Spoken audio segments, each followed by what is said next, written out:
Dans beaucoup d'industries, le top 3 génère toute la richesse. T'as les meilleurs joueurs, un nombre de fans très important, les meilleurs sponsors, et les gens veulent voir tes matchs. Si t'es moyen, il y a peu de gens qui vont forcément payer pour voir tes matchs. Aujourd'hui, je reçois Fabien Néo David, entrepreneur et fondateur de Vitality, l'un des plus grands clubs d'e-sport au monde. Vous voulez rentrer dans la ligue de League of Legends de Riot Games, qui est le plus gros jeu, c'est 8 millions d'euros l'entrée. Si vous n'y allez pas les gars maintenant, en fait vous ne serez jamais un vainqueur. Vous ne serez jamais un top 3 au monde. Parti d'une scène marginale, encore jeune, il avait 18-19 ans, il a contribué à bâtir une industrie entière avant même qu'elle ne porte véritablement un nom. Quand on a démarré Vitality, c'était une quête secondaire. Pour faire l'année, une année entière de tournoi, il nous fallait 3 000 euros. À 33 ans, il a tout gagné. Il a une équipe de stars, il a gagné les plus grands tournois, il a levé au total 80 millions d'euros, mais nous avoue dans cet épisode qu'il ne sait pas réellement célébrer les victoires. Ma femme me dit tout le temps, et pourquoi tu râles, t'as tellement gagné. En fait, le jour où je pense que la défaite ne me maintient plus, c'est que c'est le moment de partir. Dans cet épisode, Fabien raconte l'envers du décor des 12 dernières années avant de se sentir enfin entrepreneur. Les paris risqués, les erreurs qui coûtent cher, les moments de solitude aussi.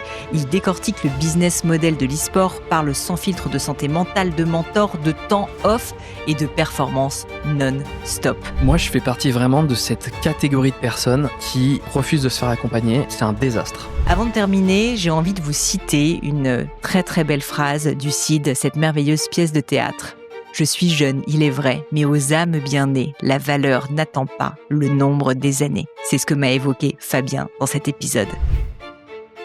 Mon cher Néo, je te remercie 1000 fois d'avoir accepté l'invitation. Je suis ravie d'être avec toi. Écoute, j'aimerais commencer par cette phrase mythique que tu viens de me dire, qui est que tu as un métier totalement schizophrène. Oui, c'est vrai. Que veux-tu dire par là ? Que voulais-tu me dire avant j'appuie sur play ? Tu vois, je te prends à la traître un peu. Je vais dire, écoute, déjà, merci de me recevoir dans ce petit studio cosy. Métier schizophrénique, c'est qu'à la fois, on est là de manière collective parce que voilà, c'est un effort de groupe et de team, on va dire, de créer un business qui est là pour grandir, croître et un jour arriver à maturité, parce que c'est ça aussi la promesse de notre milieu. Et le deuxième, c'est qu'aussi, il faut qu'on fasse partie des grands vainqueurs de cette industrie, et forcément, quand on fait de la performance, il faut gagner. Et donc, parfois, c'est très difficile, effectivement, de créer de la valeur, et c'est-à-dire investir de manière tout azimut et prendre des paris qui sont parfois très risqués, et tout en ayant un mandat d'amener le navire jusqu'à zéro ou du positif. Donc tout ça, c'est des choses effectivement qui font que mon métier, voilà, il est un peu chahuté entre ma casquette d'entrepreneur et ma casquette de performeur, si on peut dire comme ça, qui est aujourd'hui d'opérer des équipes de haut niveau sur des tournois où il faut gagner des trophées. Et tu me disais d'ailleurs, c'est rigolo, juste avant littéralement qu'on enregistre, tu regardais les scores d'un de tes tournois qui est en ce moment même. Et donc tu étais méga stressé. Je te disais, je comprends complètement. Moi, c'est pareil, je regarde toutes mes ventes, donc on se comprend. Mais en fait, donc parfois tu es sur le terrain littéralement et tu as là une autre casquette qui n'est pas celle de dirigeant d'entreprise, qui est celle d'entraîneur, si je comprends bien. Pas vraiment d'entraîneur, parce qu'aujourd'hui j'ai la chance d'avoir cette distance et d'être plutôt un gérant et un dirigeant, mais je suis le dirigeant aussi qui gère et qui officie l'aspect e-sport, donc l'aspect sportif. Donc en fait je me dois d'être en maîtrise de mes sujets, de mes joueurs, de mon coaching staff, parce qu'il faut avoir ce contrôle sur où est-ce qu'on en est sur notre pic de performance, c'est-à-dire au moment où on doit avoir des résultats qui comptent pour la boîte, qui comptent pour le prestige aussi et la legacy qu'on est en train de créer dans cet univers-là. Et oui, je suis complètement, encore une fois, je dirais pas addict parce que c'est un mot beaucoup trop violent, et surtout j'ai pas envie qu'on l'associe aux jeux vidéo. Ouais. Mais je vais dire, j'adore ça, quoi. J'aime ce milieu, quoi, et j'aime regarder les matchs, j'aime regarder parfois les entraînements, j'aime être dans ce degré en fait d'analyse et même parfois de vestiaire, d'ambiance de vestiaire que j'ai connu pendant longtemps, parce qu'avant d'être dirigeant, j'étais coach et j'étais même joueur. Ma génération n'a pas eu la chance de devenir professionnel, mais j'ai été semi-pro, et quand on vient de cet écosystème-là et qu'on a grandi là-dedans. Moi, je fais de l'e-sport depuis que j'ai 12 ans, j'en ai 33. Et ben en fait, voilà, ça nous manque toujours un petit peu. Et je pense qu'il y a ce côté de retourner un petit peu aux sources, de retourner un petit peu au cœur du réacteur. Et c'est ça qui fait que Vitality aussi a une culture et un apport différent. C'est que les fondateurs, et moi y compris, on vient de ce milieu-là. Ouais. Et c'est toujours ça qui est en haut de la pyramide et qui ruisselle vers le bas. C'est-à-dire que c'est toujours la performance et l'e-sport en premier qui, derrière, on doit découler pour en faire...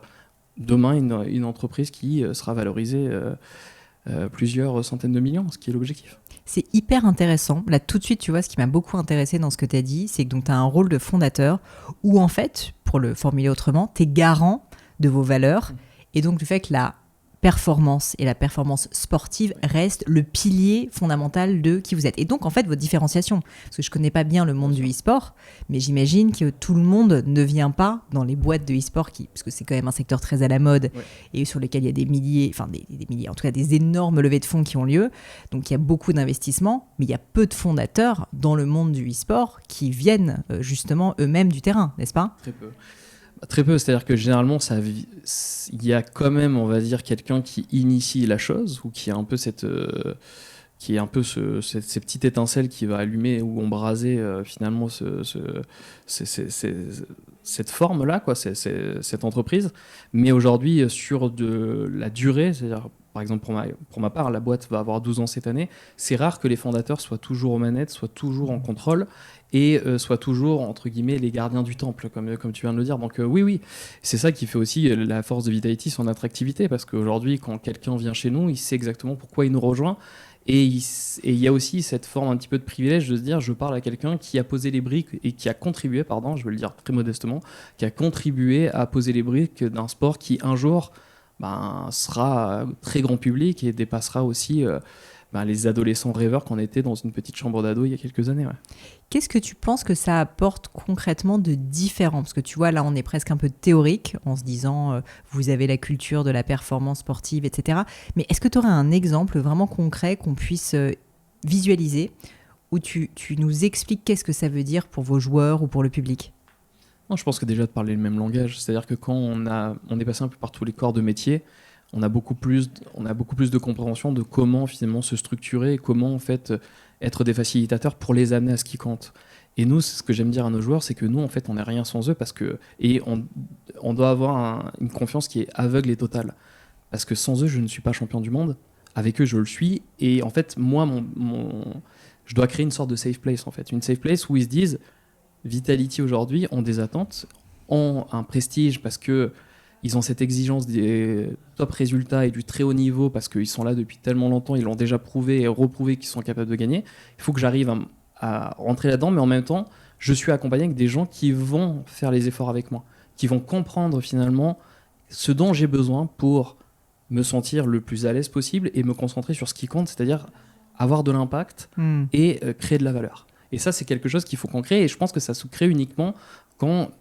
On l'a vécu en fait et c'est très empirique et c'est la chance, c'est que en fait sur ces 12 ans j'ai fait beaucoup d'erreurs, j'ai vu aussi le milieu se structurer, se professionnaliser et donc du coup on a fait beaucoup de choses qui étaient parfois pas forcément les meilleures, mais on arrive à un moment de maturité où on a la bonne taille, on a le bon encadrement et surtout aujourd'hui quand un athlète ou même un jeune joueur de 16 ans qui devient professionnel sous nos couleurs fait le choix Vitality, et il sait très bien en fait qu'on est peut-être l'équipe la plus mature et la plus encadrante et qu'on va avoir finalement les meilleurs outils encore une fois pour le façonner et lui permettre d'atteindre ses objectifs qui sont liés aux nôtres. Et c'est pour ça qu'on prend personne entre guillemets au dépourvu. Quand tu viens chez Vitality, l'objectif c'est d'être champion du monde et ça du coup il y a certains joueurs qui viennent dans cette optique et d'autres qui disent non, c'est pas pour moi, et c'est très bien. Il y a une sorte aussi de barrière à l'entrée qui nous permet aussi de voir en fait dans quel conditionnement mental aussi peut être un athlète au moment de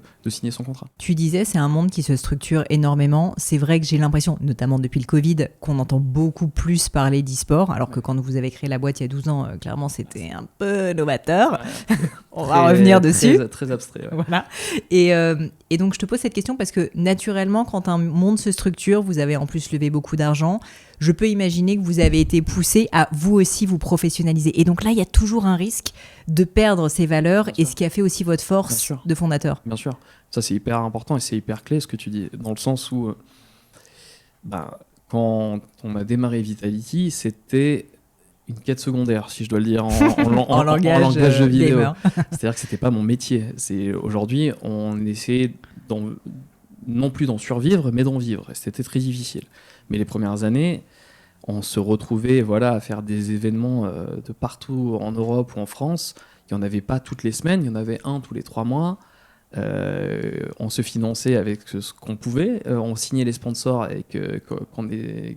qui étaient plutôt endémiques, c'est-à-dire qui comprenaient le secteur, qui en faisaient déjà partie, mais c'était des pockets qui étaient absolument désastreuses. Et moi, je me souviens, le premier mail de l'histoire de Vitality, donc vraiment le premier truc, on parle de juillet 2013, où c'est moi qui fais un budget prévisionnel qui n'est pas un budget prévisionnel qui ne ressemble à rien, qui est 3 bullet points avec 3 lignes de dépenses à côté. Et je dis à mon associé Nicolas Morer, qui est mon duo maintenant depuis 12 ans, je pense que pour faire l'année, une année entière de tournoi, il nous fallait 3 000 €. Alors maintenant, 3 000 €, c'est horrible, on ne peut plus rien faire avec 3 000 €. Mais et sa réponse vraiment tout de suite, c'est chaud. Et en fait, c'était un petit peu ça les premières années. C'était du bricolage. On ne savait pas vraiment ce qu'on faisait. Nico, lui, avait une vision, une compréhension de l'entrepreneuriat. Moi, j'avais 19 ans, j'étais plutôt phobique administratif. Et je me disais, qu'est-ce que je suis en train de faire ? Je comprenais qu'il fallait se professionnaliser. J'avais un appétit communautaire, une compréhension communautaire. J'avais mes joueurs que je manageais, j'avais mon expertise. Mais je ne savais rien faire. Et après, de fil en aiguille, une fois que nos jobs alimentaires, finalement, nous ont menés à un petit peu investir dans cette boîte, parce que c'était finalement nous qui étions les premiers vrais investisseurs là-dedans, et qu'on s'est retrouvé face à un vrai phénomène. Et là, on pouvait parler de phénomène, parce que là, maintenant, aujourd'hui, on est au-delà du phénomène. C'est quelque chose qui est là pour rester, installé, c'est grand public. Mais voilà, en 2012-2013, on pouvait penser à la bulle, on pouvait penser à quelque chose de très niche. Et quand c'est arrivé, c'est-à-dire vraiment quand on est arrivé au premier carrefour, où on s'est dit, attends, c'est en train de nous dépasser là. Il y a beaucoup d'impact sur les réseaux sociaux. On commence à vraiment se faire reconnaître dans la rue, à arriver dans des conventions de jeux vidéo comme la Paris Games Week, devoir avoir des escortes, etc. Et tout. Et on était capable de remplir des arènes à l'époque de 3000 personnes, mais que sur le nom et la popularité de l'équipe. Donc on se disait, c'était déjà énorme à l'époque. Non, mais c'était extraordinaire. Et c'était ça aussi qui nous a donné le déclic de se dire, attends, c'est tellement formidable que je vais en faire ça. Quand tu gagnes un tournoi devant 3000 personnes pour la première fois et que tu es champion de France devant un public qui t'est acquis en plus, mais tu te dis, mais en fait, c'est génial, c'est ce que je veux faire toute ma vie. Et ça te hook, entre guillemets, ou ça te rend un petit peu mordu toute ton existence. Et tout ça, en fait, c'est le moment où on a eu ce premier carrefour, c'est-à-dire ces pré-réalisations où il s'est dit, en fait, il faut qu'on lâche nos jobs, en fait. C'est pas possible, quoi. Si on fait le truc à moitié, on aura des regrets toute notre vie. De pas avoir pris le risque finalement de se lancer dans cette aventure entrepreneuriale à 100%, parce qu'on sent qu'on touche quelque chose, quoi. On sent que les gamins ou les mecs de notre génération, parce que là on parlait vraiment du 12-25 ans on va dire, et ils grandissaient avec nous, ils se reconnaissaient dans nos codes, dans nos contenus, et on se dit c'est le moment, quoi. Et donc moi je suis parti en premier. Et j'ai quitté mon petit job de monteur à la télé pour justement vivre du chômage et faire des économies à la boîte pendant des années, etc. Et les 2 premières années justement où je n'avais plus ce revenu et je vivais un peu sur mes économies, ça a été effectivement les moments les plus difficiles, parce que j'étais un président qui allait à son appauvrissement, quoi. C'est-à-dire que tout ce que j'avais, j'essayais de combler les trous de trésorerie, parce que même si ça commençait à devenir un peu plus grand, on se rendait compte qu'on bossait avec des marques de plus en plus grandes, avec des revenus de plus en plus importants, sur des montants de plus en plus importants, mais qui payaient à 6 ou 7 mois. Et donc, du coup, on sait que le nerf de la guerre dans les jeunes entreprises, et ça, on l'a appris aussi de manière très pragmatique, c'est le cash, c'est la trésorerie. Et on a eu de la chance qu'on a eu des joueurs aussi qui étaient payés et qui acceptaient d'avoir des retards de paiement importants ou des choses comme ça, ou compenser ces trucs-là pendant des années.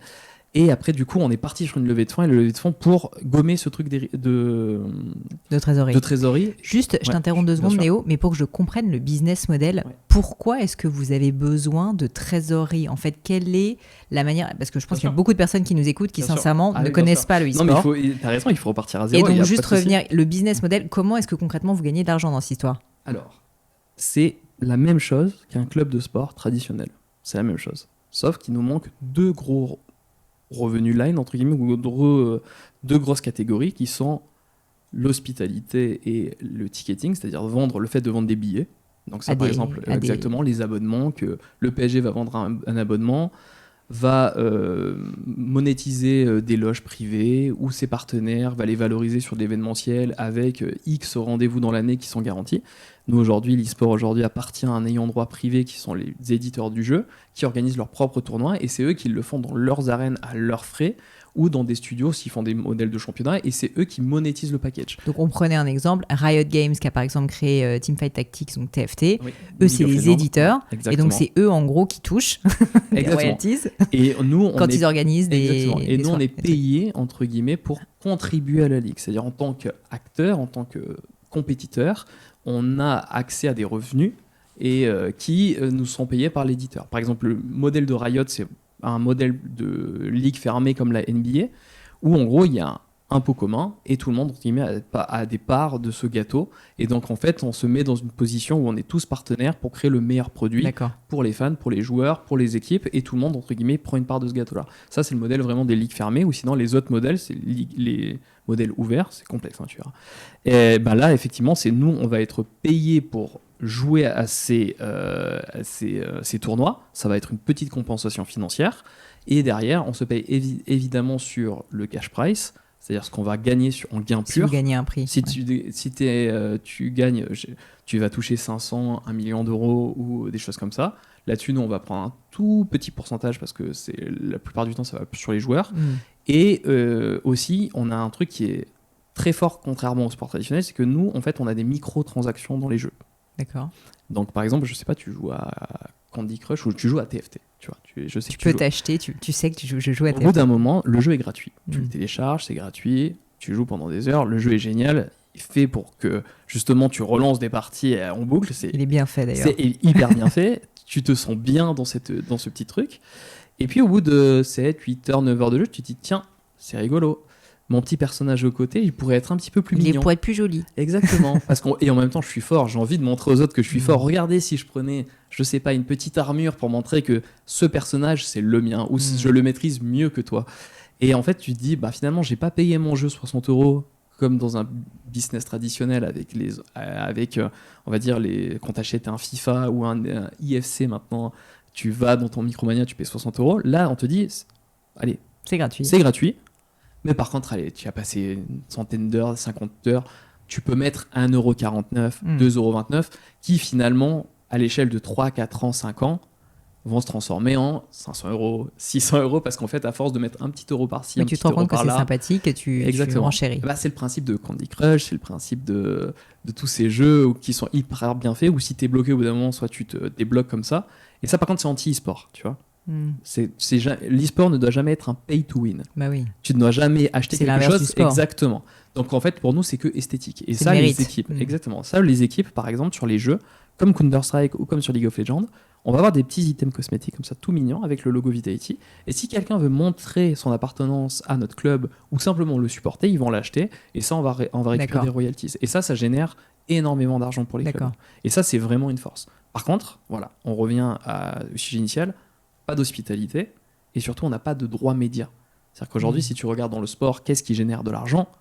C'est les droits de diffusion. C'est aujourd'hui Canal+, qui achète les droits de diffusion de la Ligue 1, ou Ligue 1+, qui fait ça, ou la Ligue des Champions, etc. Nous, malheureusement, on n'a pas ça, parce qu'on reste en fait des gens qui jouent sur une propriété, encore une fois, qui appartient à un ayant droit privé, et lui, l'objectif de l'éditeur, c'est non pas de développer l'e-sport, mais c'est que les gens jouent à son jeu et achètent dedans. Oui. Donc nous, en fait, on est juste une vitrine marketing, et en fait, on est les personnes qui vont au bout de l'exercice. On va montrer comment jouer de la meilleure de manière à son jeu, on va montrer du beau jeu, on va montrer des choses, etc.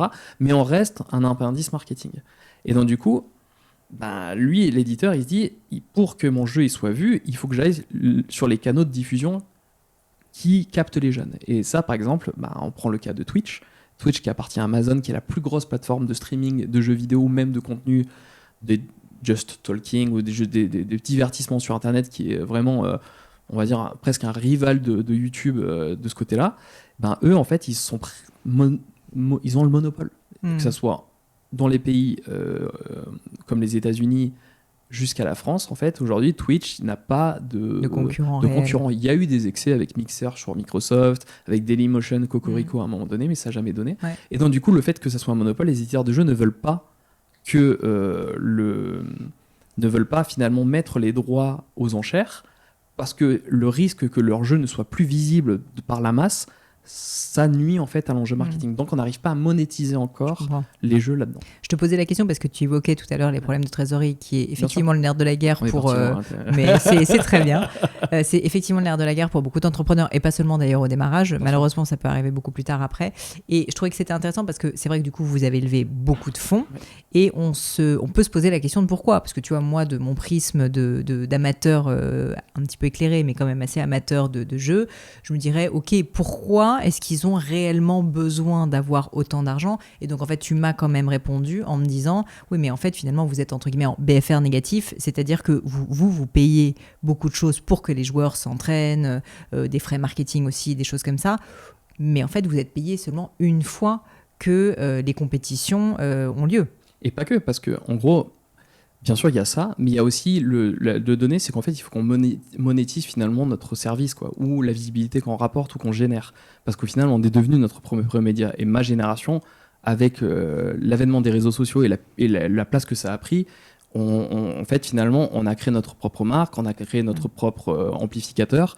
Et du coup, il faut le monétiser, que ce soit à travers des choses très classiques qui sont, comme dans le modèle du sport, le sponsoring ou le merchandising. Ça, c'est des composants ultra importants et ultra clés aujourd'hui pour notre chiffre d'affaires. Et ça, pareil, c'est-à-dire que quand on lève autant d'argent, c'est qu'à un moment donné, on passe par une phase qui est très bête et méchante, qui est de l'hypercroissance et de recrutement sur des postes clés. Et aujourd'hui, quand tu regardes nos départements, un club e-sport est structuré, comme je disais, de la même manière qu'un club de foot, c'est-à-dire qu'on a une BU qui va être le merch, avec 4 à 5 personnes.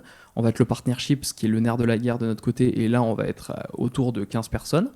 On a le marketing, là, c'est la com, le contenu, la stratégie, tout ce qui va avec les fonctions parallèles, etc. Et là, on est plutôt autour de 30 personnes. Et après, on va avoir du RP, on va avoir du légal, parce qu'on a des rédactions de contrats en permanence et de review. Et on a effectivement les fonctions support qui sont finance et ressources humaines. Et ça, c'est sans compter toute la partie plus terrain d'accompagnement des joueurs. Et donc là, l'accompagnement joueur, c'est Performance Center. Donc là, actuellement, on est résident au Stade de France. On en a un autre à Berlin, où on a des bureaux à Berlin de performance, et un autre à Jakarta, parce qu'aujourd'hui, on a fait une expansion en Asie du Sud-Ouest avec l'Indonésie, qui est un marché hyper clé pour nous. Et en fait, dedans, tu vas avoir une sorte de country manager, et derrière, tu vas avoir le head coach, qui est le référent par jeu de la performance. Tu vas l'intendant, les assistants coach, l'analyste vidéo, le performance director, c'est la personne qui chapeaute la performance à l'intérieur du jeu, les kinés, les nutritionnistes. T'es nutritionniste carrément. Généralement, ils sont groupés. Je ne veux pas dire quand j'ai un nutritionniste par game, mais tu as un nutritionniste. On a des chefs privés aussi parce qu'on est sédentaire. Et donc, du coup, nous, on a aussi une obligation d'athlétisation. Et c'est hyper intéressant parce que le parallèle peut s'appliquer aussi au monde du travail, parce que quand tu restes 10 heures assis sur une chaise, ça peut être aussi la vie, ou 8 heures, ça peut être la vie d'un employé ou d'un salarié. C'est un peu la même chose avec l'e-sportif, c'est que nous, on fait face à une sédentarité qui doit nous amener des sujets de sport santé, et donc du coup, ça, on l'encadre. On n'a aucun intérêt à ce que les mecs soient des marathoniens et des abdos. C'est génial, hein, c'est mieux pour les photos, on va dire. Mais la deuxième partie, c'est que c'est surtout pour ceux qui se sentent mieux, et que surtout aligner finalement la fatigue morale et mentale à la fatigue physique, parce que sinon leur sommeil et la récupération, elle est mauvaise. Et ça, c'est que des choses où il faut qu'on aille les éduquer, parce qu'on récupère des gamins sur le tard. On n'a pas d'académie, on n'a pas de centre de formation, on récupère des jeunes qui ont du potentiel, qu'on a détecté de manière des fois sauvage sur Internet à 16 ans, et qu'il faut d'un coup qu'on leur dise attention, tout ce que tu as fait jusqu'à présent, c'est que des mauvaises habitudes, mais par contre, on veut garder ton instinct et ton flair, mais nous, on va t'apprendre à te professionnaliser, à devenir un athlète. Et de génération en génération, ça se lègue un petit peu et tant mieux. Mais ça fait partie aussi de notre cœur de métier. Et c'est 125 personnes à peu près. Et tu me disais aussi qu'il y a toute la dimension voyage. Alors, toi, à titre personnel, où tu te déplaces quand même assez régulièrement pour aller voir les finales, les demi-finales, etc., des compétitions. Mais en fait, ces joueurs, on ne se rend pas compte, mais ils sont combien de jours par an, tu dirais, en voyage ? Counter-Strike, aujourd'hui, qui est un jeu qui touche toutes les générations, parce que c'est un jeu qui a 25 ans. Et sur lesquels vous êtes des stars. Et on est la meilleure équipe du monde. Ça, c'est vraiment notre jeu, notre bébé, notre flagship, comme on dit. C'est quand même pas mal d'être les meilleurs sur l'un des plus gros jeux au monde. Sur un des plus gros jeux du monde, et surtout sur un jeu qui vraiment va réconcilier on va dire le papa avec le fils, parce qu'ils l'ont en commun. C'est vraiment, tout le monde y a joué. Donc que ce soit dans les périodes des cybercafés ou dans la chambre d'ado, à maintenant, le jeu est encore une tendance et un phénomène de société et un des plus grosses licences. Donc c'est beau aussi de montrer que tu vois, l'e-sport aussi traverse les années, et les traverse bien, parce que 25 ans un jeu, ça, d'un coup tu deviens un sport crédible quoi, sur ce côté-là. Et Counter-Strike du coup, qui est notre bébé, nos joueurs là-dedans, eux, font 226 jours de déplacement par an, ce qui correspond à quasiment un calendrier de tennisman pro. Voilà. Si on le compare, un joueur de tennis qui fait le circuit ATP, Grand Chelem, etc., il fait autour de ça, il va faire un petit peu plus, on va dire, de temps en temps. Mais on est à peu près sur les mêmes ratios. C'est à peu près 6 mois dans l'année où tu ne vis qu'à l'hôtel. Loin de ta famille, loin de ta femme. C'est des jeunes qui sont de moins en moins jeunes, parce qu'on arrive maintenant avec le temps aussi à repousser la date, l'échéance fatidique. Avant, je disais qu'à partir de 26-27 ans, c'était le début de la fin. Maintenant, on a des joueurs qui ont 35-36 et ça se passe très bien. Et pourquoi c'était le début de la fin ? Parce que physiologiquement, on est moins réactif ? Parce qu'en fait, les premières années, surtout, on avait tendance à faire beaucoup de quantité et très peu de qualité, parce qu'on pensait qu'il fallait jouer, tout le temps jouer pour être le meilleur, et c'était ça le nerf de la guerre. Et maintenant, on a compris que non, en fait, on peut jouer 3 heures par jour et quand même avoir un très bon niveau de jeu. Si les 3 heures par jour ont été bien préparées en amont, on peut faire des choses à côté qui en plus ne lassent pas les joueurs. Et en fait, c'est surtout le phénomène presque de burn-out qui tuait un petit peu dans l'œuf de belles carrières. Et ça, malheureusement, c'était les premières générations et les générations un peu pilotes, où on n'avait pas forcément de recul sur ce qu'on faisait, pas forcément de comparaison et de leg, encore une fois, qui font que on n'a pas réussi malheureusement à potentiellement sauver des carrières par le passé, et maintenant on y arrive facilement. C'est-à-dire que bien sûr qu'il y a aussi un truc cognitif. C'est-à-dire qu'un joueur de 35 ans, il va pas avoir les positions de joueur star comme un gamin de 16-17 ans qui arrive et qui va emporter ou révolutionner le jeu. Mais en même temps, c'est aussi le principe du sport. C'est-à-dire qu'un joueur de 35 ans, il va peut-être un peu plus reculer sur le terrain. Et un milieu de terrain va devenir peut-être défenseur parce qu'il va un peu moins courir, il va pas un petit peu... Ouais, que t'aimes bien le tennis. J'aime bien le tennis ou le football, là pour le coup, là je parle du... Mais on va avoir ce truc de repositionnement, et tu compenses un petit peu, mais tu compenses avec de l'expérience, avec de la vision, avec plus de roublardise, on va dire. Et ça, du coup, on y arrive, et on arrive à quelque chose où maintenant, oui, on aura des joueurs qui auront 40 ans, qui ne seront pas non plus les stars, mais qui auront de l'impact et qui pourront toujours avoir une carrière importante. Tu vois, c'est intéressant que tu me dises ça, parce que je pense qu'il y a beaucoup de personnes qui nous écoutent, et moi la première, où on peut avoir un a priori en se disant... Bon, le e-sport, il y a le mot sport dedans, mais en fait, est-ce vraiment fatigant ? Ça reste un jeu, puisque c'est associé à un jeu. Donc c'est légitime quand même de se dire ça.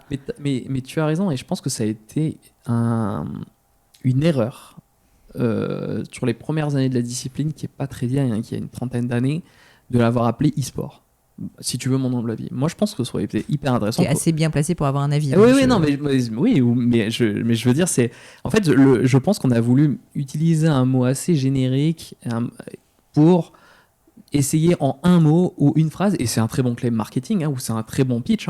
C'est-à-dire, en une phrase, on va comprendre ce qu'on est. E-sport, email. Tu vois. Donc, je pense qu'il y avait ce truc de dire, bam, un mot, tu comprends ce que c'est. La réalité, c'est que... ça reste abstrait pour beaucoup de personnes. Et je pense que ça nous a vachement aussi desservi sur le gap générationnel. Là, maintenant, c'est moins le cas, parce qu'on voit que les gens vieillissent avec la discipline, et ont été des consommateurs, ont été exposés à ça, donc forcément, ça grandit et ça va dans le... Et le temps jouera pour nous, entre guillemets. Mais dans les premières années, c'était horrible, parce qu'effectivement, on ne savait pas où nous placer. Et je le mets même à l'échelle de l'ordre des pouvoirs publics. Aujourd'hui, quand on s'adresse au gouvernement en France et qu'on a des discussions, est-ce qu'on appartient à la culture ? Est-ce qu'on appartient au numérique ? Est-ce qu'on appartient au ministère des Sports? Est-ce qu'on appartient à l'éducation? Et donc, du coup, en fait, on est une hybridation. Et c'est ça qui est fort, c'est qu'en fait, on est une hybridation totale entre le sport et ses valeurs et l'entertainment et le divertissement. Parce que finalement, on n'est ni plus ni moins un blockbuster, une sorte de sport qui se joue sur un blockbuster. Quoi. Et du coup, il y a vraiment une phase où voilà, on est presque de l'e-sportainment ou quelque chose de différent qu'on devrait un peu crafter. Mais ça a été dans les premières années un peu l'idée c'est de le réduire, de le rendre très simple ou très lisible. Un sujet sur lequel je voulais revenir, tu as évoqué le fait que que vous avez un propriétaire maintenant, mais vous êtes toujours aux manettes. Oui. Je trouve ça intéressant, premièrement, déjà de l'assumer, et deuxièmement, de comprendre pourquoi vous avez fait ce choix. J'imagine que tu t'es dit, avec ton associé, en fait, si on veut donner vraiment de la portée et de l'ampleur à Vitality, à un moment donné, il faut beaucoup de fonds. Mais c'est quand même une question légitime parce que vous auriez pu aussi choisir une voie complètement différente qui est de développer plus lentement quelque chose à votre rythme, que vous possédiez, etc. Donc, j'aimerais bien comprendre quel a été ton raisonnement à ce moment-là avec ton associé.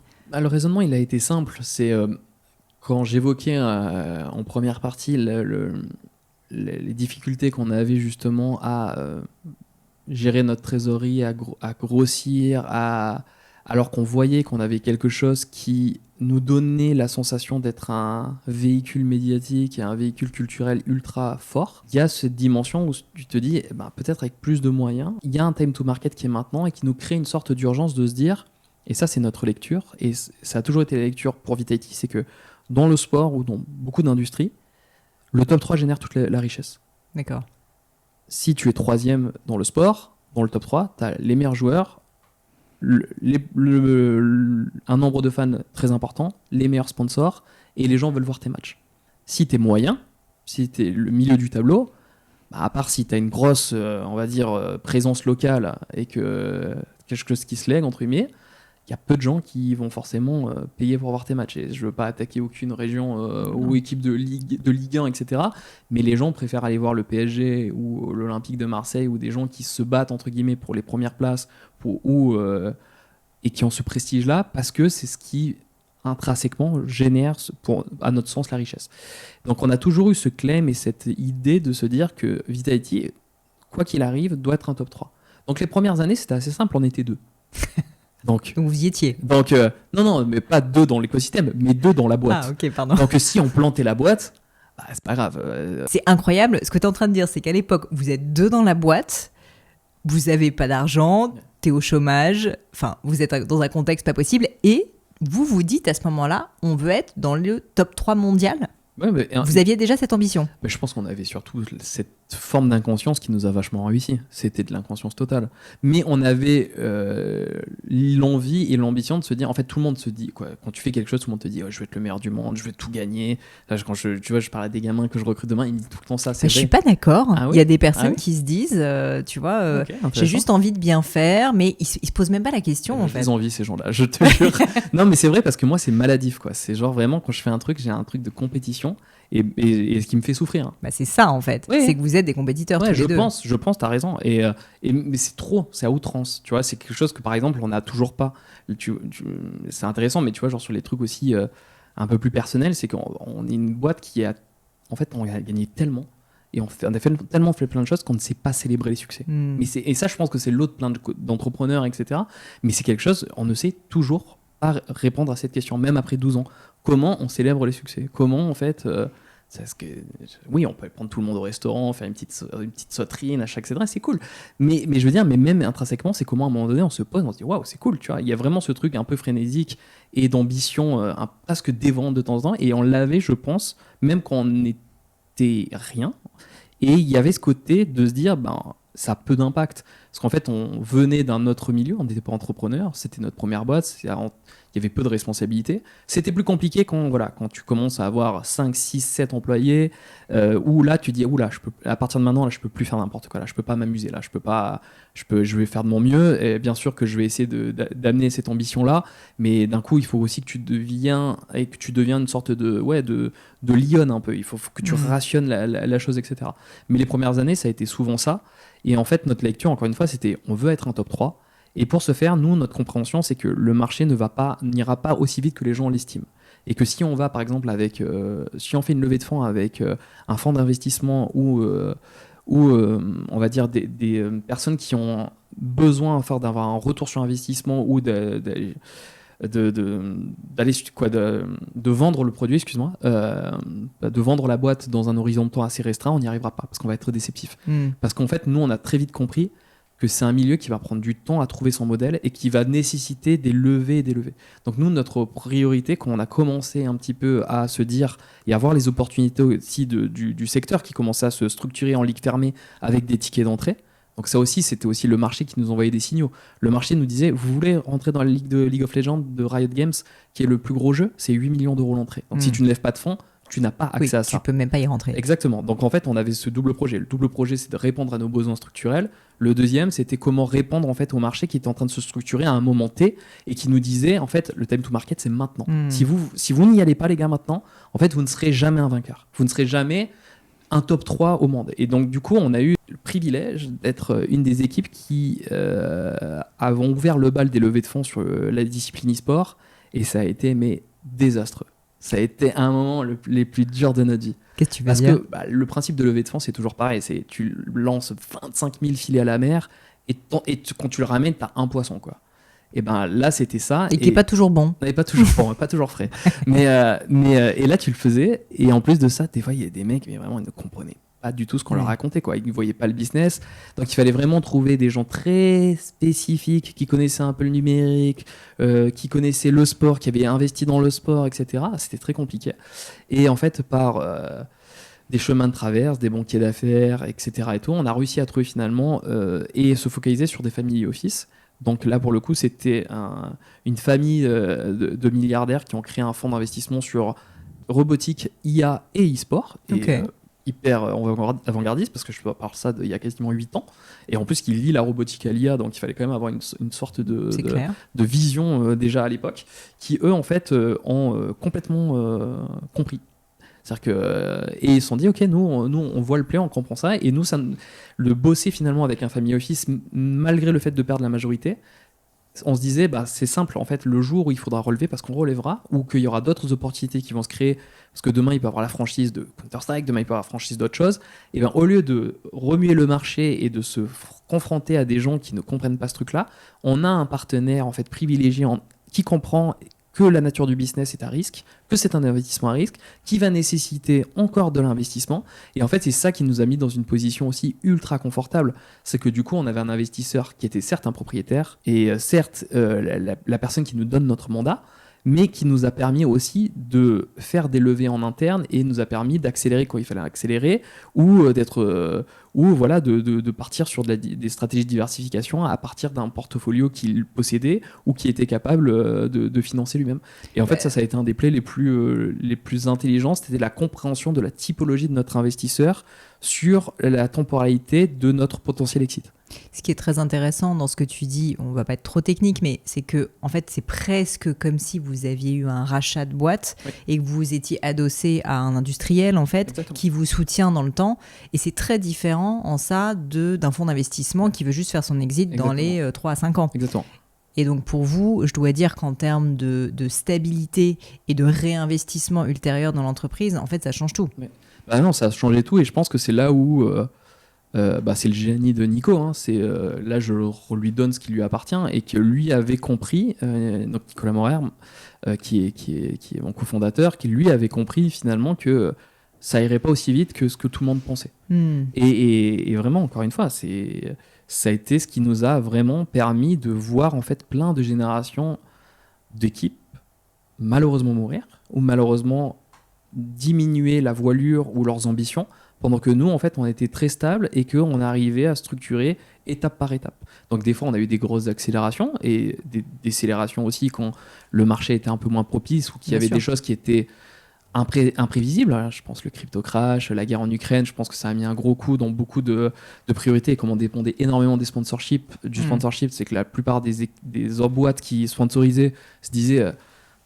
le sponsoring cette année ça va être moins une priorité, la priorité c'est l'employabilité et c'est ce qu'on fait et donc, du coup ça a été vraiment le coup de génie de Nico d'avoir cette lecture et cette compréhension du marché qui lui a donné finalement l'assurance de dire non fait, c'est pas un VC qu'il nous faut, c'est un family office. Et ça, oui, effectivement, je pense que Vitality a fait partie des grands gagnants de l'industrie grâce à ça. Bravo, parce que franchement, c'est, je pense, quelque chose de rare que vous avez construit. Et c'est notamment pour moi aussi lié à cette structuration financière. Enfin, je connais pas les détails, mais j'ai l'impression que ça a beaucoup contribué. Un point que tu as évoqué plus tôt quand on discutait en off, tu me disais, je suis désolée, tu vois, je te lâche des bombes. Il n'y a pas de souci. Je me sens entrepreneur depuis peu de temps. C'est vrai. Et ça fait 12 ans pourtant que tu es entrepreneur. Ça fait 12 ans. Alors, depuis quand est-ce que tu te sens réellement entrepreneur ? Depuis 3 ans. Et pourquoi ? Qu'est-ce qui a fait la 3 différence ? sur 12, ouais, c'est pas beaucoup. Hein.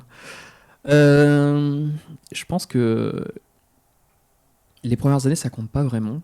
Parce que les 3-4 premières années, on était encore une fois en caleçon sur Skype. Ça existait encore. Et on n'avait pas, encore une fois, c'était pas notre priorité, quoi. Notre priorité, ma priorité pendant les 2 premières années, c'était de monter Raymond et Huguette dans scène de ménage. Ça, c'est ce qui me faisait manger et c'est c'était mes journées. Et après, le soir, j'étais un peu Batman et je faisais mes trucs. Donc les 3-4 premières années, véritablement, on a eu quelque chose qui s'est créé par la communauté et de manière assez naturelle, quoi. C'est les joueurs qu'on avait, c'est le secteur, c'est les gens qui ont voulu s'intéresser à nous. Et nous, ce qu'on faisait juste, c'était être un peu meilleur sur le contenu, parce qu'on venait des médias et qu'on était monteurs de formation, Nico et moi. Et donc, du coup, on maîtrisait ça. On avait des copains intermittents qui venaient nous dépanner et on a créé un storytelling très puissant. Et derrière, c'est la communauté qui s'est empirée et qui a créé aussi les bases de ce que allait être Vitality et cet ADN aussi. Et on l'a vachement conservé. Mais les 4 premières années, c'était pas vraiment ça. Après, on a eu accès un peu à nos premiers employés, à nos premiers stagiaires. Après, on a levé un petit peu d'argent. Et là, quand on commence à recruter des gens et qu'on est dans un mode de start-up, c'était plutôt pour moi une parenthèse enchantée dans ma vie. J'étais content d'aller au bureau. On était incubé à Station F à l'époque. Donc, on était les pestiférés de Station F parce qu'en fait, nous, c'est un peu une bibliothèque Station F sur certains trucs. Tout le monde est un peu studieux sur ces trucs et nous on faisait beaucoup de bruit. Et on regardait des matchs, ça gueulait, etc. Et donc du coup sur l'open space, des fois les gens nous regardaient avec des grands yeux en se disant putain, c'est qui ces gars, quoi. Ces Vitality, ils sont chiants. Et donc du coup qu'on était pendant un petit moment à Station F, c'était cool parce que vous êtes fait virer de Station F. Non, parce qu'après on a levé, du coup on a fait nos bureaux. On a fait le plus grosse levée et on a fait nos bureaux. Mais en fait, j'avais la première génération d'employés et déjà, on ne savait pas trop recruter. C'est difficile à dire, mais c'était. Donc on le faisait normal. Plutôt. Oui, exactement. Mais on le faisait plutôt sur du feeling, sur de l'intuition ou sur des gens qu'on se disait ah, lui, on avait bossé avec lui, il serait bien pour ce truc-là, est-ce que tu veux venir, etc. Donc il y avait un truc un petit peu de bande hyper cool, presque de crew familial où. J'avais pas la sensation d'être un dirigeant, j'avais pas la sensation d'être un fondateur, j'avais l'impression que j'étais assez de manière linéaire avec des amis et on avait la sensation de s'amuser sur un projet hyper innovant et hyper cool. Ça a été les premières années. Quand c'est structuré et qu'on a levé et du coup avec un family office, c'est que là d'un coup en fait on a reçu beaucoup d'investissements, on a reçu 12 millions et demi et que d'un coup on a eu des magnifiques choses qui s'appellent des objectifs et des KPIs. Là en fait d'un coup il a fallu se mettre en ordre de bataille, c'est-à-dire qu'il faut qu'on délivre de la valeur, il faut qu'on délivre de la performance et là en fait du coup ça a été pour moi le moment où il y a une vraie cassure entre la première génération qui était habitué à être très proche des fondateurs, un peu exposé à une totale transparence, à être au cœur du réacteur, même sur des choses de stratégie, parce que finalement, on était une grande bande, exactement. À, d'un coup, en fait, il faut un peu verticaliser, il va falloir faire rentrer de la compétence, parce que c'est ce qu'attend l'investisseur aussi. Il met de l'argent, mais il veut que quelqu'un qui vient d'une autre industrie viennent nous apporter aussi son savoir-faire et parce que c'est comme ça, en partageant, en ayant vécu, en allant à travers tout ce panel-là qu'on va réussir aussi à structurer et à trouver finalement la forme finale de la chose. Et quand on a commencé en fait à mettre des intermédiaires, là effectivement ça a été la première brisure et c'est là où forcément moi j'ai été un peu en rejet du travail de la vie d'entrepreneur. Parce que d'un coup, je devais être dirigeant, donc je devais faire mon top management, c'est-à-dire gérer mon board, gérer mon investisseur et créer cette relation avec lui. Mais en même temps, je devais essayer de rapporter tout en faisant le filtre entre ce qu'on me donnait comme information et ce que je devais le transmettre aux autres. J'avais une génération d'employés qui avait beaucoup d'attentes et qui avait une relation proche de la mienne. Et qui n'a pas compris la différence en plus. Ouais. Et qui était pas tranquilles, mais qui étaient moins challengés où ils avaient moins quelqu'un au-dessus de leur épaule pour venir leur dire quoi faire ou comment le faire. Et avec les nouvelles personnes qui étaient là pour amener de l'expertise et de la compétence. Et donc, du coup, toute cette partie-là, pour moi, ça a été très difficile d'être entre la structuration et le start-upper, entre guillemets.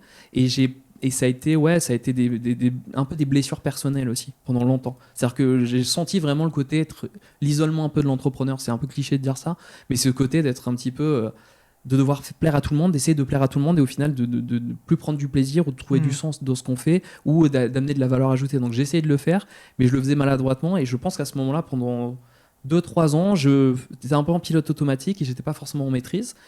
Et c'est bête à dire, mais une fois que en fait, l'org chart et la structuration, la réorganisation qu'on a eue en interne a commencé à être les bases et que les nouvelles personnes venaient dans quelque chose qui était structuré sans comparer à ce qui se passait au préant, en fait, du coup, ça commençait à être de plus en plus efficace, beaucoup plus structuré, beaucoup plus cadré. Et là, depuis 3 ans, vraiment... donc voilà, donc j'ai 33 ans, donc c'est l'âge de maturité peut-être c'est 30 ans, mais voilà, je suis vraiment l'impression que je ne suis pas que le mec de l'e-sport maintenant, et que je suis aujourd'hui un vrai dirigeant. C'est-à-dire qu'aujourd'hui, je me sens légitime demain de reprendre un club de sport, de reprendre une boîte, de reprendre quelque chose. En fait, je comprends en fait les cœurs de métier, je sais manager, je sais comparer, je sais ce que la différence avec un directeur marketing qui est technique et on va dire un senior marketing manager. Et en fait, j'ai toutes ces nuances là qu'on apprend malheureusement que de manière empirique et sur le terrain, pardon. Et ben en fait, ça a mis beaucoup de temps et je pense que voilà, ça fait peu de temps que j'ai l'impression que je peux avoir une valeur ajoutée et que je pourrais refaire ce que je fais actuellement ailleurs. En fait, c'est tout simplement que tu as l'expérience qui t'a maintenant donné cette confiance en toi. Oui, bien sûr. Aussi. Et franchement, j'ai eu un luxe énorme aussi. C'est le luxe d'avoir un investisseur qui m'a permis de vivre ma vie d'entrepreneur et de devenir un dirigeant. Et c'est rare parce qu'il y aura plein de gens qui auraient pu dire non, on va te nommer un CEO ou un co-CEO sur le degré d'investissement et il va te montrer, etc. Non, il m'a fait confiance et ça a pris du temps, on faisait pas n'importe quoi pour autant, mais ça a pris du temps et c'est aussi là où pour la chose sur laquelle je suis reconnaissant de ce côté-là. Si on joue un petit jeu, imagine que tu parles à cette version de toi-même, donc d'il y a 3-4 ans. Okay. Qu'est-ce que tu lui donnerais comme conseil pour accélérer cette mue de Néo, en fait le bon pote, entrepreneur un peu du dimanche, au vrai dirigeant d'entreprise? Qu'est-ce que tu as appris avec cette expérience en 3 ans que tu pourrais lui communiquer pour qu'il accélère? Parce que c'est une mue que tu as vécue, mais on est tous à le vivre en fait. Bien sûr. Surtout quand tu es fondateur, tu passes quand même de tuer zéro tout seul, toi, avec ton stylo, ton ordinateur, peu importe à la rigueur ton outil de travail. Et puis à un moment donné, ça devient autre chose si ton entreprise réussit. Bien sûr. Et en fait, c'est un autre métier. Et cette mue, elle est très difficile. Et tu as tout à fait raison en plus de souligner qu'elle est très difficile pour la personne, mais aussi pour les équipes qui, du coup, ne comprennent pas la différence. Non, le conseil, c'est que je trouve que justement, moi, c'est plutôt être en paix avec le temps qui passe, quoi. C'est bête à dire, mais en fait, il y a toujours cette frénésie de toujours dire il faut que je fasse ci, il faut que je réussisse ça, etc. Et tout. Et de temps en temps, voilà, se prendre un petit peu de laisser faire les choses et qu'en fait chaque challenge est une opportunité, quoi. Tout ce qui était négatif ou tout ce qui nous a fait du mal entre guillemets, on en est ressorti grandi parce qu'en fait il faut avoir de l'impact que sur les choses que l'on contrôle. Et moi c'est ça que j'ai le plus appris, c'est de vraiment gérer mon énergie, de choisir bien mes combats et de vraiment y aller sur ce que je peux contrôler. C'est-à-dire ne plus être prisonnier finalement de ce que va penser un tel ou comment je vais être perçu, est-ce qu'il faut que je fasse, etc. Se dire, écoute, voilà, je sais ce que je connais ma roadmap, je sais ce que je sais faire, ce que je ne veux plus faire, ou je ne suis pas bon.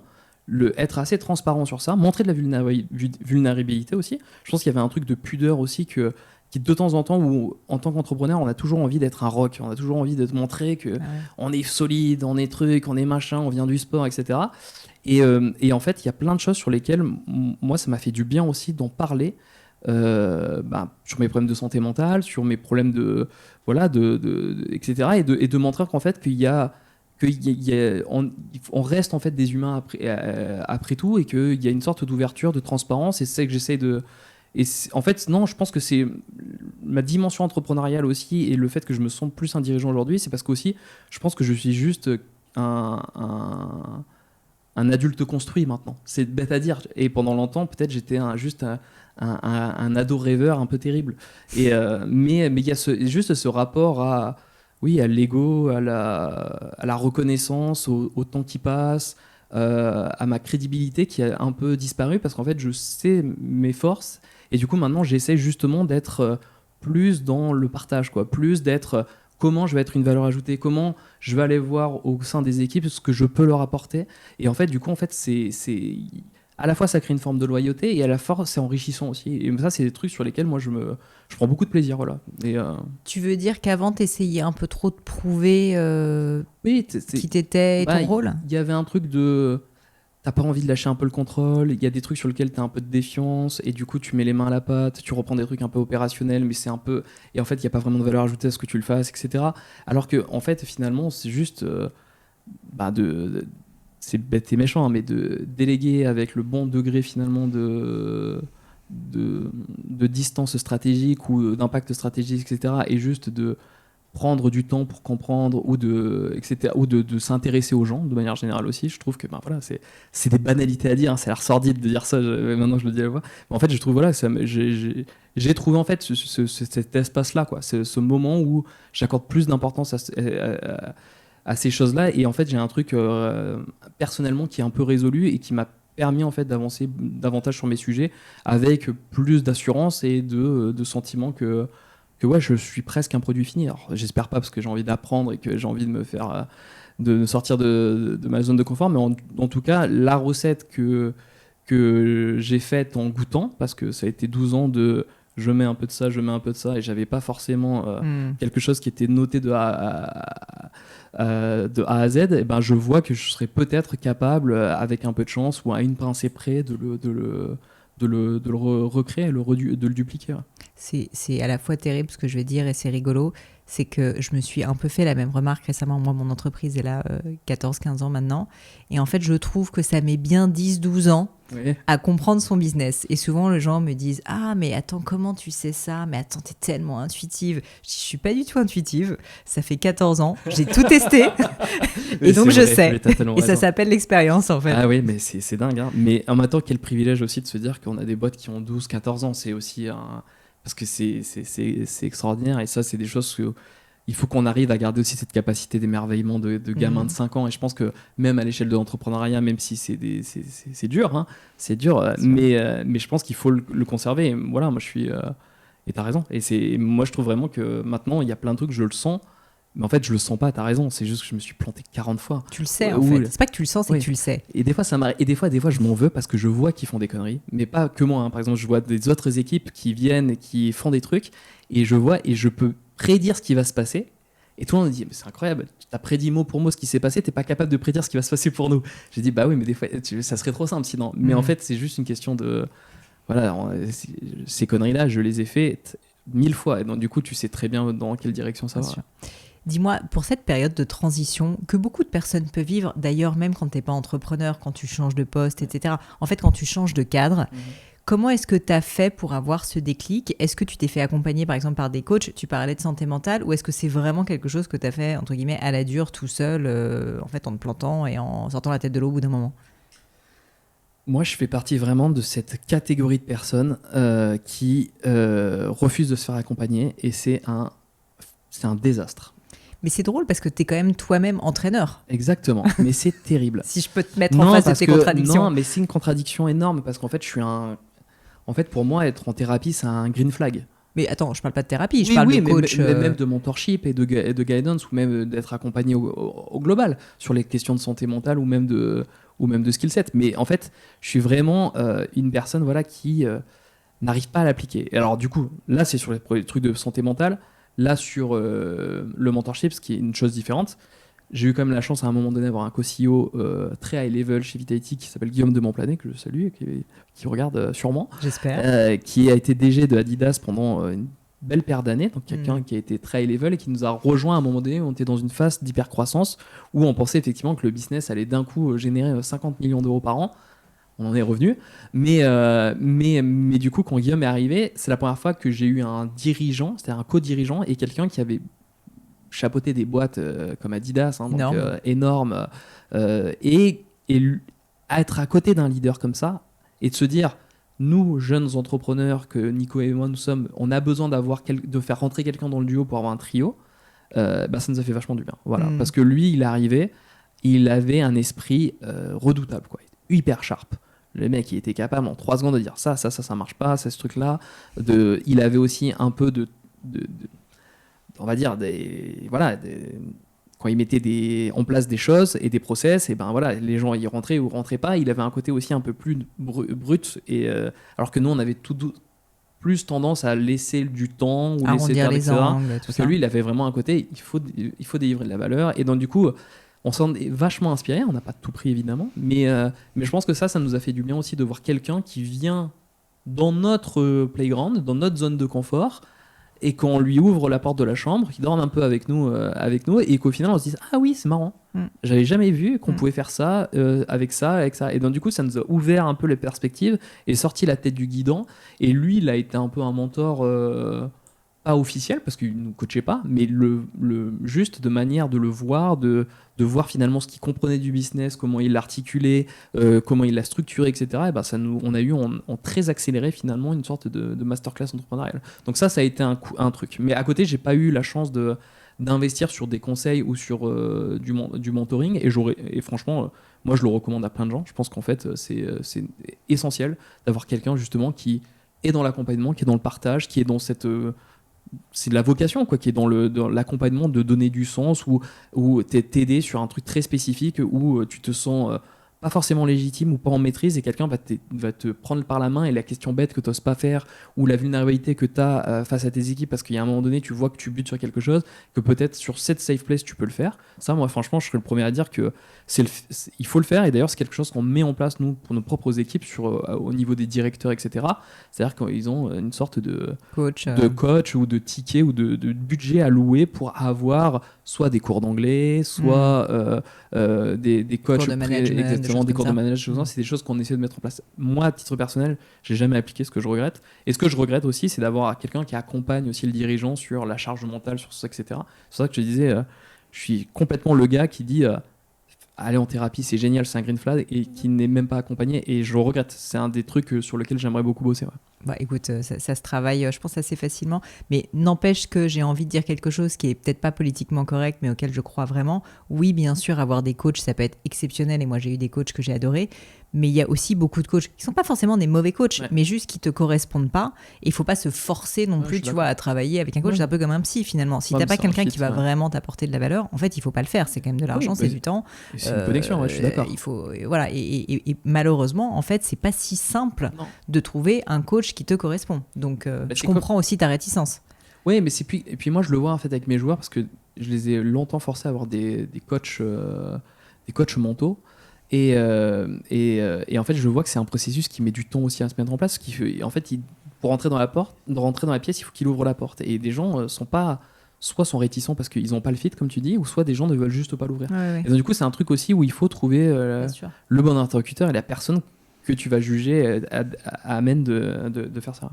Une dernière question avant que je passe à mes questions du gratin. Tu me parlais de santé mentale, et je sais que ça a été un vrai sujet pour vous parce que vous avez eu donc malheureusement le décès donc de l'un de vos joueurs, et vous avez décidé de lancer cette initiative CARE dont je voulais parler. Je veux bien que tu m'en parles plutôt, mais j'aimerais comprendre pourquoi vous l'avez lancé, donc pour qu'on ait un peu de contexte, et aussi qu'est-ce que ça t'a fait, toi et ton équipe, voir de différent dans votre gestion humaine au niveau des joueurs ou au niveau peut-être même de l'équipe en général? C'est effectivement un sujet très important, surtout après la tragédie qu'on a vécue en interne avec le décès effectivement d'un joueur qui souffrait de dépression. Et donc, du coup, déjà établi depuis un moment. Déjà établi, diagnostiqué, qui était sous traitement. Et malheureusement, voilà, il n'a pas vaincu ses démons, et ça a été pour nous effectivement un tremblement de terre. Ce qui est assez étonnant, c'est ce que je dis souvent, c'est la vie, on le dit souvent, c'est des montagnes russes. Nous, on venait de gagner la plus grande compétition de l'histoire de Vitality, qui était le rêve absolu, qui était le Paris Major sur Counter-Strike, sur lequel on courait depuis 6 ans. Et là, on le gagne chez nous, on le gagne en mai. On est vraiment au haut de la pyramide, c'est le rêve. Et un mois après, on apprend cette nouvelle. Et en fait, on passe du paradis à l'enfer. Et quand ça s'est produit, ça a eu une résonance et un impact mondial. Ça a ému toute la grande famille du gaming en général et pas que de l'e-sport, où il y a eu des magnifiques hommages rendus à ce joueur tchèque qui n'avait que 19 ans. Et en fait, on s'est rendu compte qu'il y a beaucoup de gens qui ont commencé finalement à s'ouvrir sur les réseaux sociaux sur leurs problèmes de santé mentale ou de rapport à la dépression ou leurs idées noires. Et en fait, je pense que c'est un des plus grands fléaux finalement de cette génération qui arrive. Et d'ailleurs, je ne suis pas étonné que ça soit la grande cause nationale en France cette année sur le suicide chez les adolescents et le cyberharcèlement et la santé mentale en général. Et ça, c'est des choses sur lesquelles on s'est dit, en fait, nous, on est en train de vivre de plein fouet un événement qui est un drame, parce qu'il n'y a pas d'autre mot à dire, et il faut qu'on fasse quelque chose qui va dans ce sens-là, qui réponde finalement à ce besoin et qui en même temps permette de rendre hommage à Karel, quoi. Et donc du coup, on a pensé donc du coup à faire un truc qui s'appelait Care. Donc Care, on sait tout ce que ça veut dire en anglais, et lui s'appelait Karel, donc on a mis un K en hommage à ce joueur, et on a travaillé avec sa maman sur 2 choses, donc sur notre initiative et notre association sur la santé mentale, et elle sur la fondation qui s'appelle Twisten, c'est le nom du joueur, en République tchèque, qui est justement dans l'accompagnement sur les numéros utiles et comment aujourd'hui auprès des jeunes on lève des fonds de manière régulière et comment on donne accès à des adolescents ou des personnes qui n'ont pas les moyens aujourd'hui d'avoir une thérapie ou des soins, leur donner une porte d'entrée ou un accès finalement pour les financer. Surtout que comme c'est un sujet tabou, vous avez une plateforme médiatique immense. Je ne me rappelle pas, vous avez 1 million de followers sur Instagram, c'est monstrueux. Et donc en termes d'éducation quand même pour cette population qui est très jeune et très influençable, c'est quand même énorme. C'est sûr. Maintenant, ça fait 2 ans qu'on a ça. On a une ligne de merchandising qui est dédiée où tous les revenus vont à l'association. Donc on fait des donations du coup à la fondation Twisten, et on fait pas mal.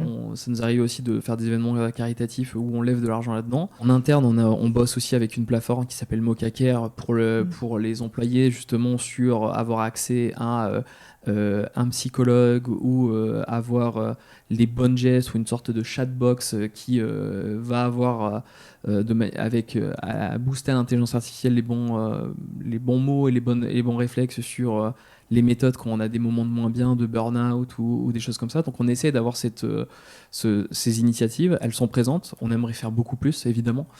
C'est sûr que c'est au milieu de tous nos projets.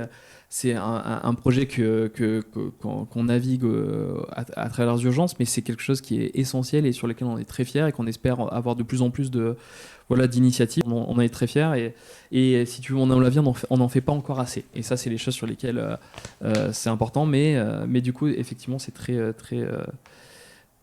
c'est quelque chose qui sort de nous parce que malheureusement, ça, on l'a vécu. Pour passer maintenant à mes questions signature, la première, c'est est-ce que tu as vécu dans ta vie personnelle, professionnelle, que ce soit d'ailleurs en tant que Néo, en tant que Fabien, comme tu le souhaites chez Vitality ou pas, un grand échec dont tu pourrais me parler, ou un moment très dur, un moment de doute, qui t'aurait fait tellement réfléchir en fait que tu en as appris quelque chose, et c'est cet enseignement qui m'intéresse. Il y en a plein.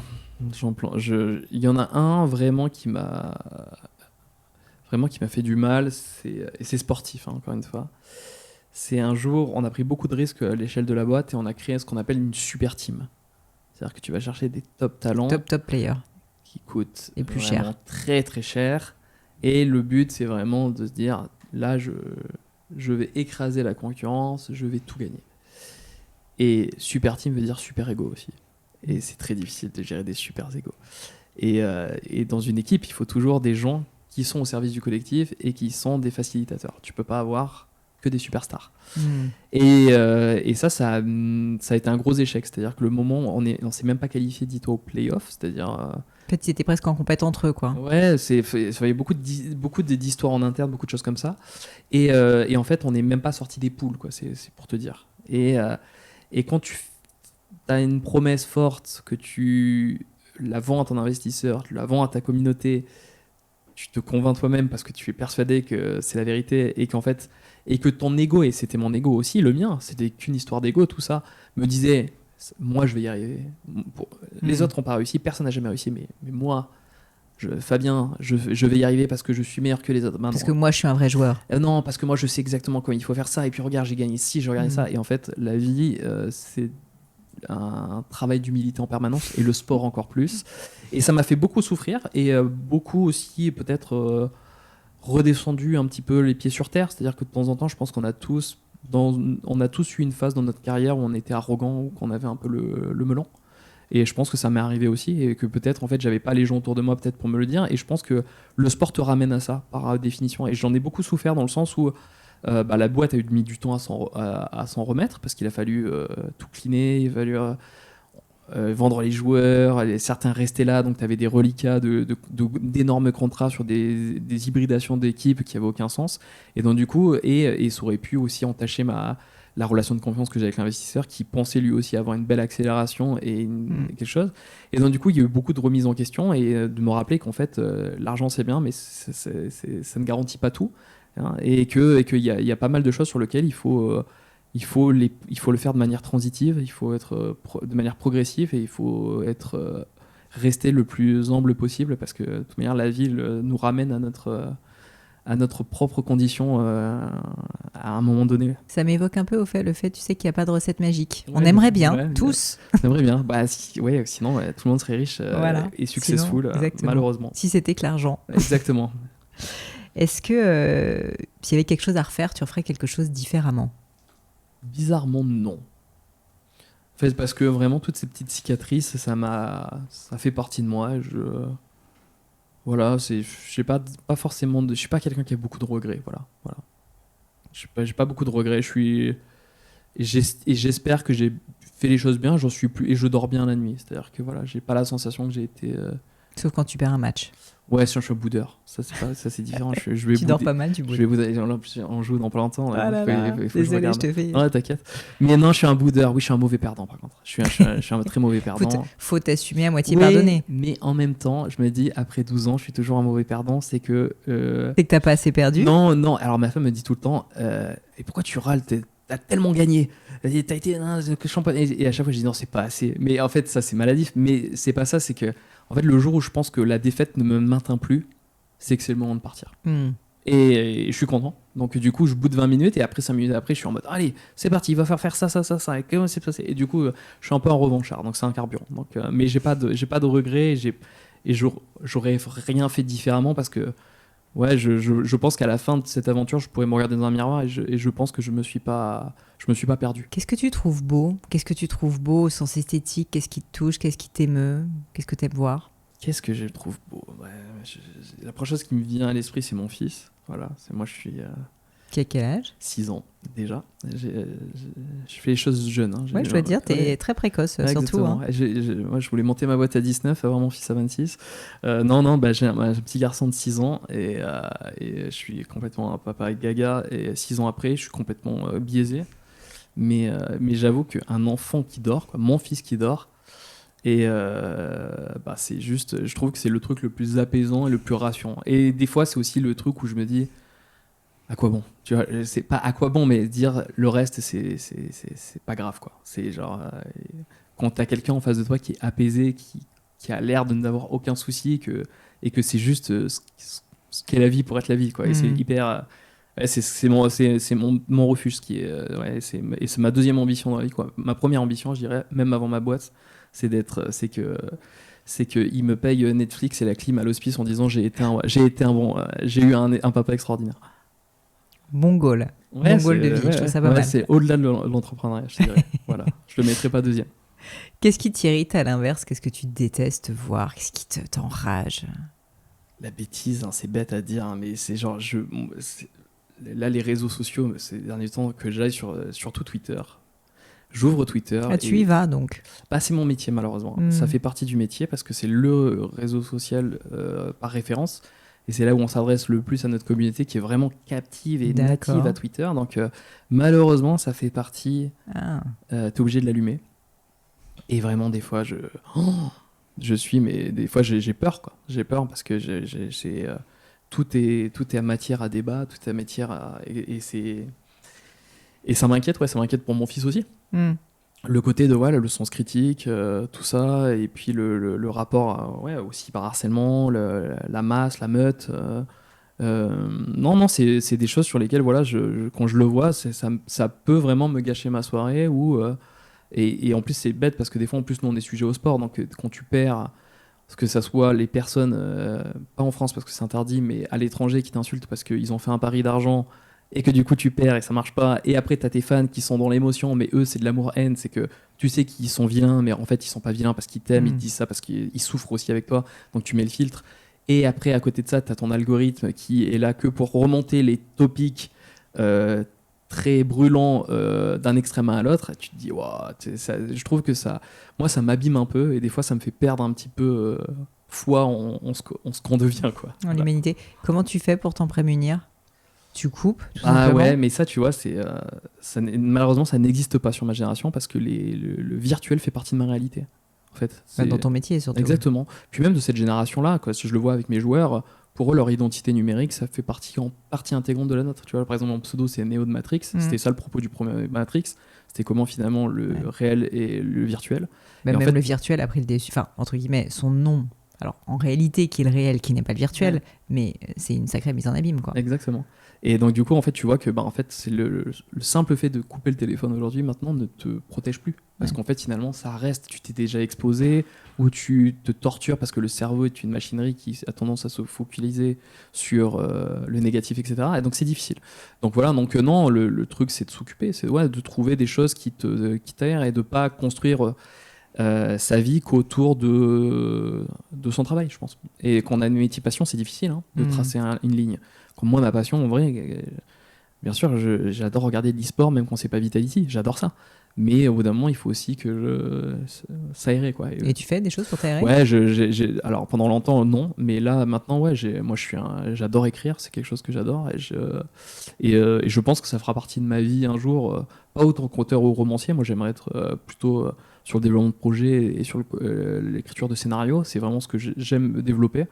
Et en fait, c'est devenu un petit peu ma forteresse de solitude, et les moments où je suis seul avec mon imaginaire et je mets sur papier des choses qui existeront ou existeront pas. Ça, se matérialisera, on verra. Mais en tout cas, c'est ce que j'ai réussi un petit peu à me trouver. Et c'est ça avec l'âge qui est cool, c'est qu'en fait, j'ai plus peur d'être seul avec moi-même, quoi. Avant, ça m'effrayait d'être enfermé avec moi-même dans la même pièce, etc. Maintenant, je suis assez en paix avec ça. Tu écris avec papier et stylo ou tu écris avec traitement de texte ? Je l'écris avec papier et stylo. Sympa. Ouais. Et en fait, généralement, je sais pas, il y a un truc où il faut que ça... il faut que je le lie à quelque chose, parce que sinon, quand je le fais avec le traitement de texte, j'ai la peur de la page blanche, la vraie, ça existe plus, je trouve, à travers un écran. Parce qu'avec un crayon, tu peux gribouiller, tu vas faire des flèches, tu vois, t'as une sorte de liberté totale, et je trouve que c'est plus propice à l'inspiration. Mais je pense qu'il y a j'ai une théorie qu'il va y avoir un retour à ces objets anciens, un peu inutiles finalement, parce qu'un stylo c'est inutile, puisque maintenant on a des ordinateurs. Et tu vois, j'écris là en ce moment quand on se parle avec ce très beau stylo Montblanc, je leur fais un peu de pub, parce qu'il y a un vrai plaisir. En fait, c'est différent, c'est que ça n'est plus utilitaire.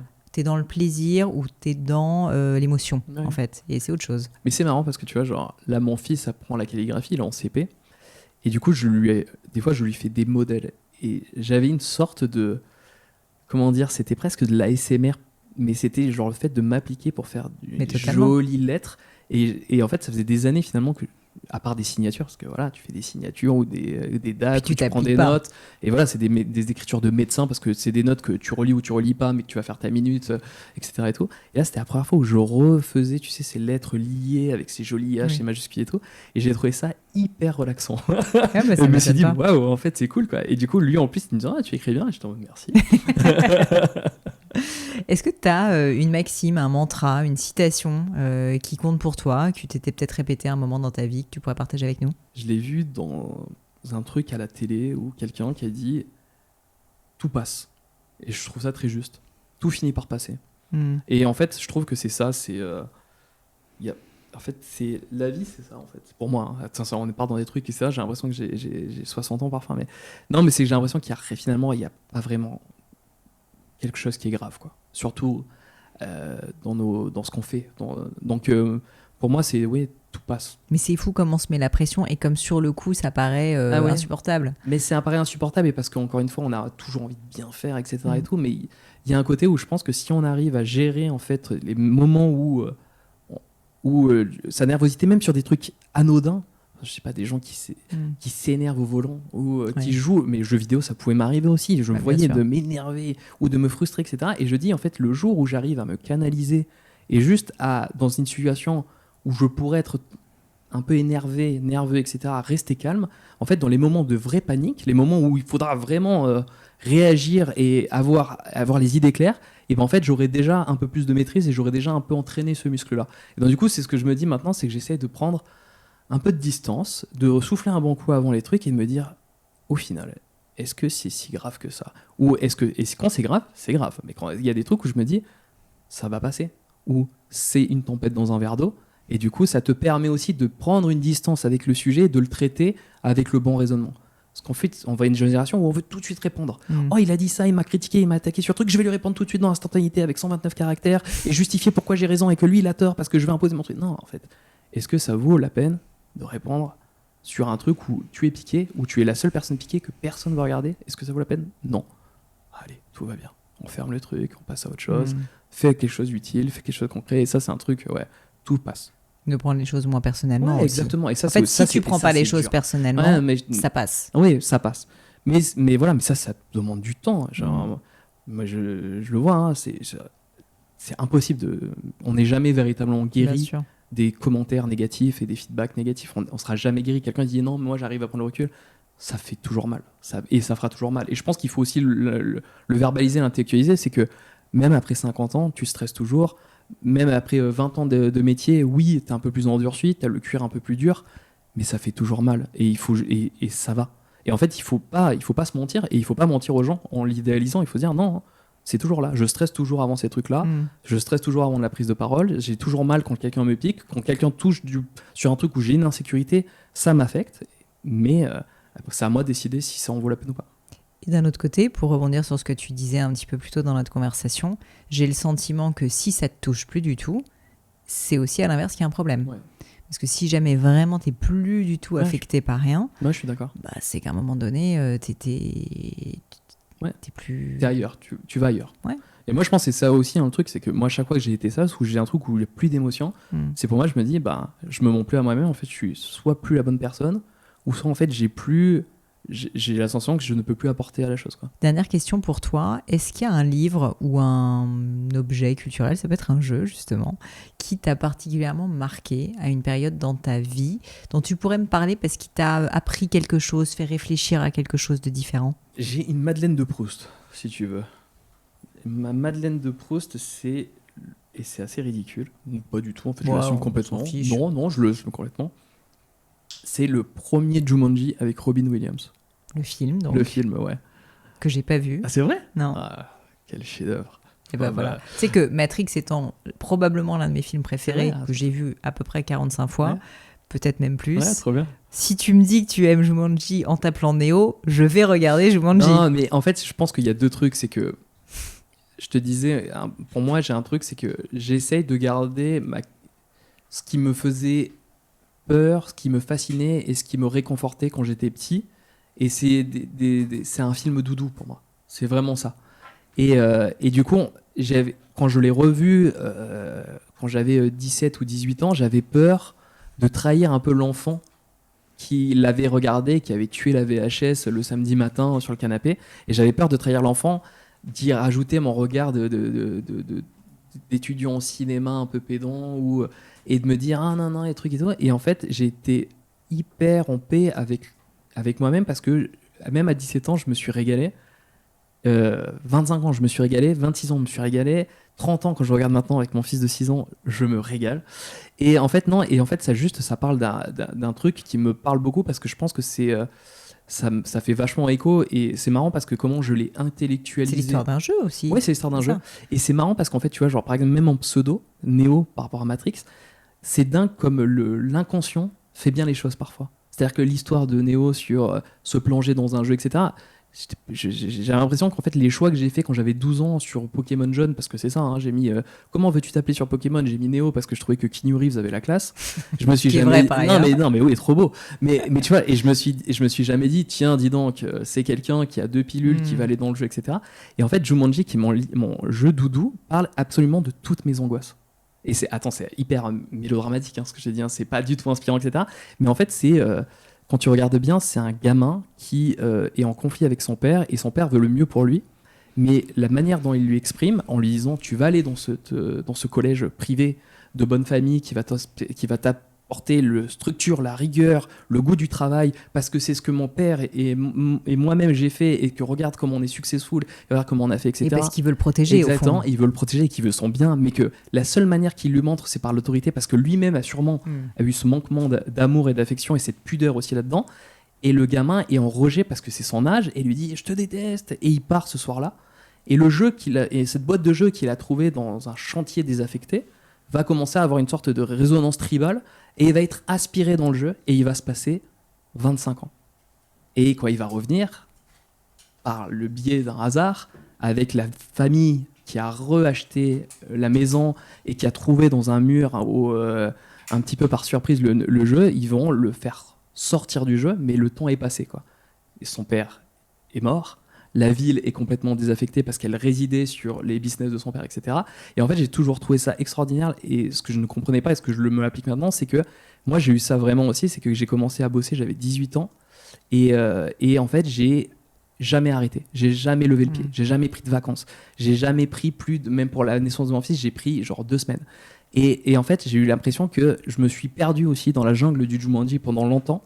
Et que maintenant, je reviens à moi et que je vois enfin le temps qui passe à travers ça, à travers mon fils qui a 6 ans, à travers mes parents qui vieillissent, à part des choses qui c'est pas du tout, c'est glauque ce que je dis. Non. Mais j'ai ce truc là où le film en fait il me donne des pistes de réflexion et à la fois je trouve ça marrant que il ait traversé les âges et sur d'autres et des lectures assez différentes. Et pourtant je dis c'est un chef-d'œuvre, mais c'est absolument pas un chef-d'œuvre. Il y a plein de gens qui peuvent même le considérer comme un nanar. Mais moi en tout cas je trouve qu'il a toujours à toutes mes périodes de ma vie une résonance, une lecture différente qui me permettent finalement de me dire ouais c'est peut-être Alan Parrish c'est moi. Que tu me l'as tellement bien vendu, je pense que là c'est plié pour ce week-end. Ah ouais, c'est vrai, bon, amuse-toi alors. Je vais m'amuser. Tu feras attention, tu verras les CGI de l'époque, c'est-à-dire les singes, les lions, ça a mal vieilli, mais il faut y aller comme un enfant. Et je pense qu'il y a des trucs comme ça, il faut garder ces yeux-là. Et ça c'est bien, y aller comme un enfant, je pense. C'est du cinéma popcorn, c'est pour ça à la base. Dis-moi Néo, pour terminer cette interview qui était passionnante et je te remercie pour tout ce que tu as partagé avec beaucoup de sincérité. Est-ce que tu as peut-être un dernier message que tu aimerais faire passer à l'audience à l'aune de tout ce qu'on s'est dit? J'espère que c'était intéressant, voilà. Sinon j'aurais coupé. Ah oui, bon, ça va alors. Non, merci beaucoup pour l'opportunité. C'est un exercice nouveau pour moi aussi. Tu m'as mis à l'aise et je me suis senti très bien, donc je te remercie pour ça. Et ouais, j'espère que si les gens en retirent quelque chose, une idée à quelque chose et que j'ai pu contribuer, et encore une fois, c'est un témoignage qui est pas, c'est un produit, je dis pas fini, mais peut-être dans 3 ans je le regarderai et je me dirai tu vois, je pense que c'est contradictoire à ce que je pense maintenant, et je pense que c'est ça aussi qui est important, c'est que tout change, tout évolue, et qu'une pensée qu'on a maintenant dans un contexte peut être aussi diamétralement opposée dans 5-6 ans. Donc voilà, donc il faut juste mais le seul truc en tout cas, c'est que je serai en paix de me pardonner et de grandir avec. Écoute, je suis sûre qu'il y a beaucoup de personnes qui nous écoutent qui vont se dire qu'ils ont appris des choses, déjà ne serait-ce que sur le monde du gaming et de l'e-sport. Trop bien. Et puis surtout ton parcours en fait qui nous permet de comprendre les étapes en fait de ton évolution, et je pense qu'on peut complètement s'appliquer à soi-même. Donc en tout cas, je te remercie d'avoir partagé tout ça. S'il y a des personnes qui nous écoutent qui ont envie de te contacter, tu es très pris donc c'est difficile, mais est-ce que peut-être LinkedIn est un outil que tu utilises où on peut t'envoyer un petit message? Non, bien sûr. LinkedIn carrément. Donc Fabien Devide, voilà. Alors on m'a appelé Néo, mais c'est Fabien Devide. Le vrai nom. Exactement. Enfin, le Thomas Anderson. Exactement. Mais on m'appelle souvent Néo. Voilà. Donc j'ai gardé le pli. Merci beaucoup. Merci beaucoup.